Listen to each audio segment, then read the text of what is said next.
convié ce matin pour partager avec vous des informations sur un sujet qui cristallise depuis quelques jours les attentions et les commentaires. Il s'agit des offres mises sur le marché depuis le 22 juillet par un de nos opérateurs, à savoir la Sonatel. Toutefois, mesdames et messieurs, avant de rentrer dans le vif du sujet, pour une meilleure compréhension de la démarche de la RTP, nous avons estimé nécessaire de vous faire l'économie de nos missions sur la régulation tarifaire en particulier. Je vous rendrai compte par la suite des développements de l'affaire relative à ces offres évoquées plus haut.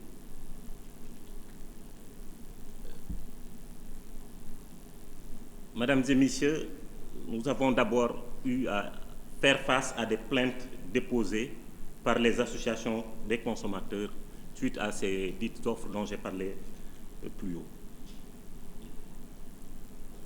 Nous avons également eu à avoir à l'ARTP un rappel du chef de l'État en Conseil des ministres du 22 juillet, le chef de l'État, son Excellence le Président Macky Sall, toujours engagé à préserver le bien-être des populations. Donc un appel à l'ARTP de demander de veiller davantage à la qualité du service délivré par les opérateurs aux usagers, ainsi qu'à la soutenabilité des prix et des tarifs appliqués aux consommateurs.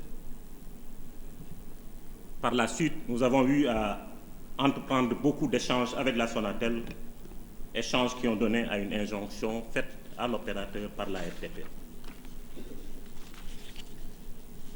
Mesdames et messieurs, d'abord le rappel des missions de la RTP. La RTP a été créée par l'État du Sénégal, la RTP, donc l'autorité de régulation des télécommunications et des postes, l'État du Sénégal qui l'a doté de pouvoirs pour d'abord veiller à l'application des textes juridiques par les différents acteurs et en mettant en place un cadre permettant le jeu concurrentiel au bénéfice des consommateurs. Ensuite, lever progressivement toutes les barrières, qu'elles soient d'ordre juridique, technique ou économique, pour que les opérateurs exercent librement leurs activités dans le respect des règles du jeu. Et enfin, veiller scrupuleusement aux droits des consommateurs, en matière notamment de mise à disposition d'informations, de traitement des demandes et des plaintes, et enfin de transparence sur les offres et les tarifs. Il est important, mesdames et messieurs, de préciser que la loi numéro 2018-28 du 12 décembre 2018 portant code des communications électroniques régit les activités de télécommunication et précise les attributions de l'autorité de régulation qu'est la RTP. De manière générale, les prérogatives de la RTP en matière de régulation tarifaire sont circonscrites au marché de gros ou de l'interconnexion qui régit les interactions entre les différents opérateurs de télécommunications. Article 93 à 102 du Code des communications. À ce titre, l'ARTP approuve à travers les catalogues d'interconnexion soumis au collège, à travers donc les catalogues d'interconnexion soumis au collège, les tarifs des opérateurs déclarés puissants, c'est-à-dire les opérateurs qui peuvent se comporter de manière indépendante vis-à-vis des concurrents, des clients et des consommateurs sur les marchés dits pertinents du secteur des télécommunications. Je rappelle, mesdames et messieurs, qu'un marché pertinent en télécommunications est un marché dont les caractéristiques justifient l'imposition d'obligations particulières telles que l'encadrement des prix. Ces marchés pertinents sont déterminés et fixés par décision soumise au collège de l'autorité de régulation des télécommunications et sont fixés par décision donc qui est soumise à la validation du collège. J'en profite pour remercier et remercier la présence de M. Malick Ndiaye, représentant du collège de la RTP. En revanche, sur le marché de détail ou celui du client final, les tarifs sont fixés librement par les opérateurs.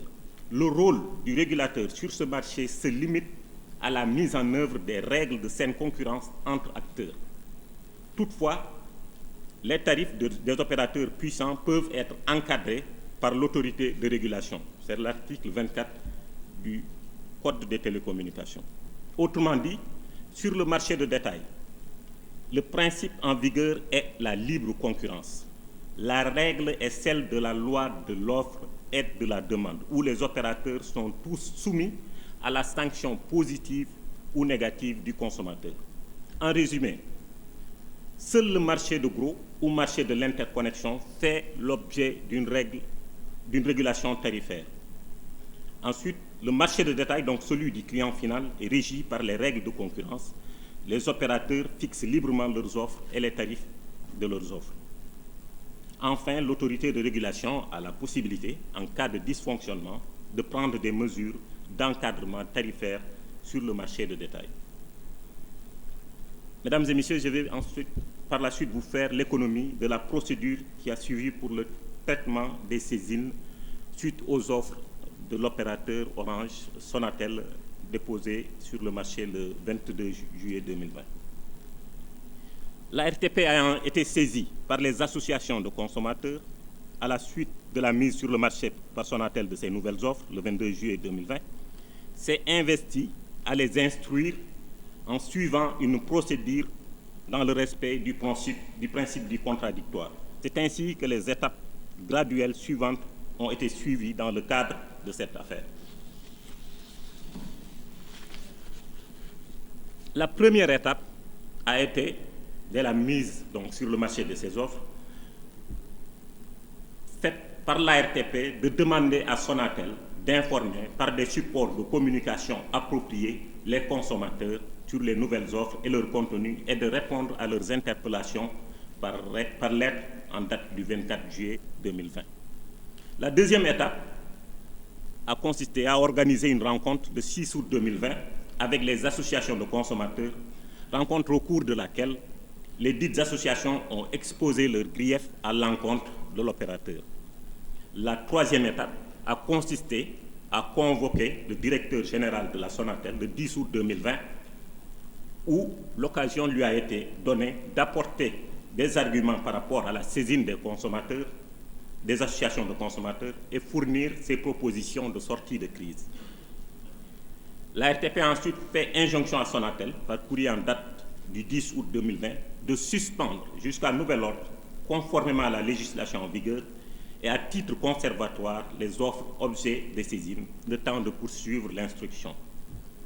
La RTP a enfin fixé un délai de suspension des offres en question, par courrier en date du 12 août 2020, pour tenir compte des exigences techniques relatives au système d'information et de la facturation. En effet, à la faveur d'une régulation tributaire de son contexte, nous avons estimé que l'arbitrage attendu du régulateur ne saurait se faire sans la prise en compte des intérêts des consommateurs et du contexte actuel lié à la pandémie causée par le coronavirus. Dans ce cas précis, l'application stricte de la règle de droit pourrait ne pas aller dans le sens de l'intérêt général, alors qu'en tout état de cause, la poursuite du dit intérêt général doit inspirer toute institution investie de mission de service public comme la RTP. Par la suite, la RTP a poursuivi ses échanges avec la Sonatel et les associations de consommateurs en vue d'aboutir à un traitement du contentieux et de trouver une solution équilibrée pour toutes les parties prenantes. Mesdames et messieurs, je vais vous exposer enfin les résultats du traitement des saisines. Le résultat de notre intervention donc, peut se résumer comme suit. Sur l'ensemble des offres lancées sur le marché par Sonatel, de cristalliser essentiellement les réactions des associations des consommateurs. Il s'agit de l'offre Illimix Moi 1900 qui, selon ces associations, a migré vers une Illimix Moi à 4500 et l'offre Illimix Moi 5900 qui a migré vers une offre Illimix Moi 7500.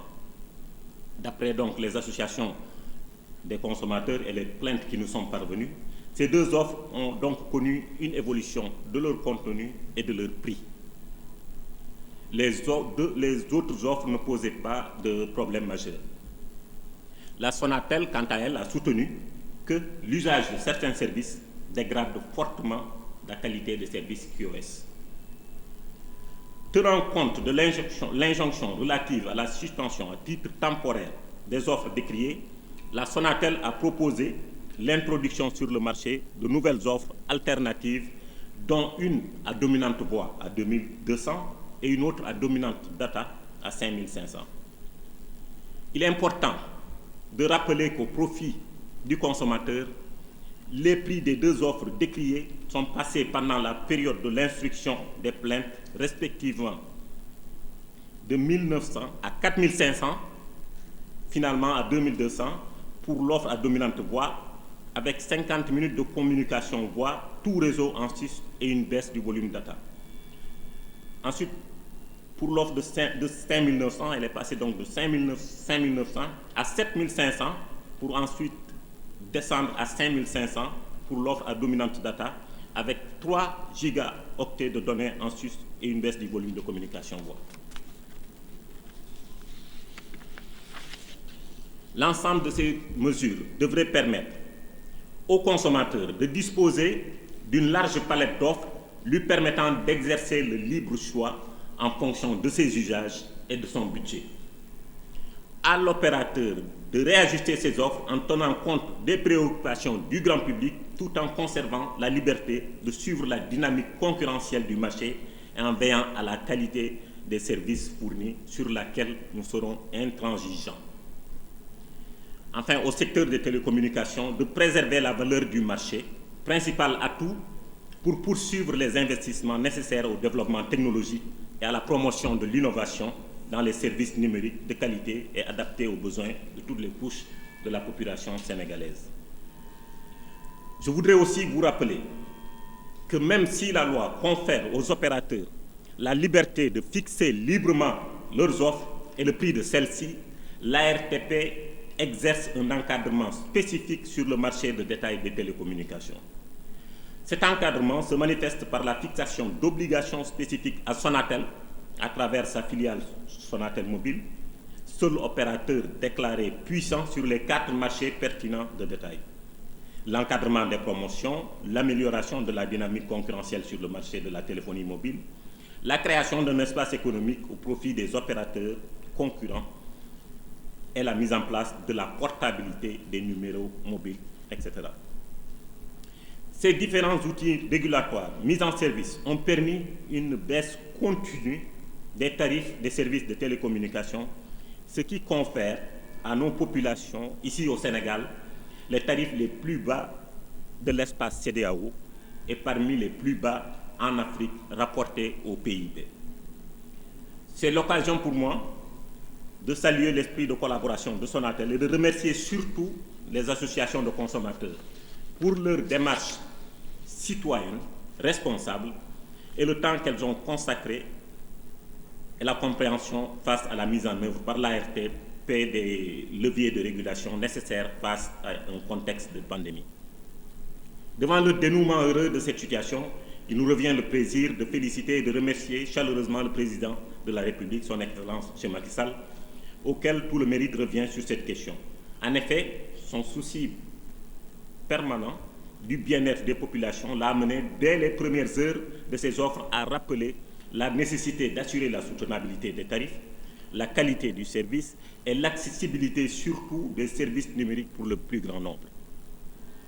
Même si cette affaire constitue un cas isolé, ce qu'on pourrait assurer au Sénégal, c'est que l'ARTP ne roule pour aucune entité. L'ARTP, en tant qu'institution investie d'une mission de service public, sera toujours du côté de l'intérêt général.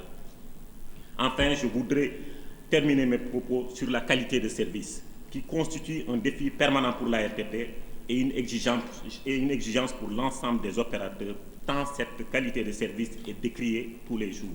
Et c'est cela, à mon sens, de grands challenges du secteur. J'ai rappelé dernièrement aux opérateurs leurs obligations en matière de couverture et de qualité des services, et nous devons tous comprendre que nous avons une obligation de résultat.